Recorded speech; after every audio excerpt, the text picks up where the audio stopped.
କରିଥାନ୍ତି। ତେଣୁ ମହାପ୍ରଭୁ स्वगृह को गला बेले मानव समाज को बा मर्त्यवासी को पतितरु पावन करी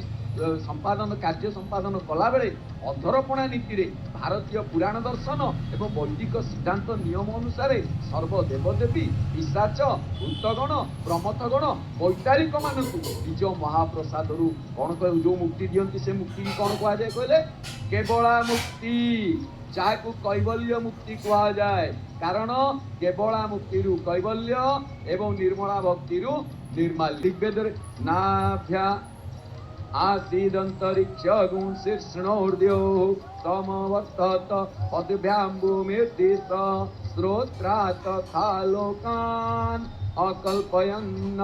अर्थात विराट पुरुष पुरुषोत्तम श्री जगन्नाथ लोक श्री श्री जगन्नाथ महाप्रभुकर ही कल्पित उदाहरण स्वरूप नवम स्कंद पर्यंत निज कथा केवल भक्त समूह एवं देवदानव मानव ख्याति पर दशम स्कंदरे महाप्रभु निज कथा को आनी तेणुकरी आपण देखिए भगवत गीतार अर्जुन का प्रश्नर उत्तर देवाक जाइकी जानती देवव्रता देवान पितृन जानती पितृवता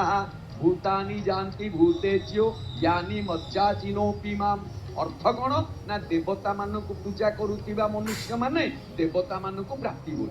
पितृ मान को पूजा करुवा मनुष्य माने पितृ मान को प्राप्ति हो भूत प्रेत मान को पूजा करुवा मनुष्य माने भूत प्रेत को प्राप्ति होती एवं मते पूजा करुवा भक्त माने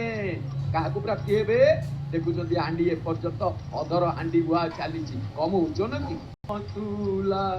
जे नमत हरि गुर पदमूला कटु तुम्बरी तुम्ब कथा तेबे एठी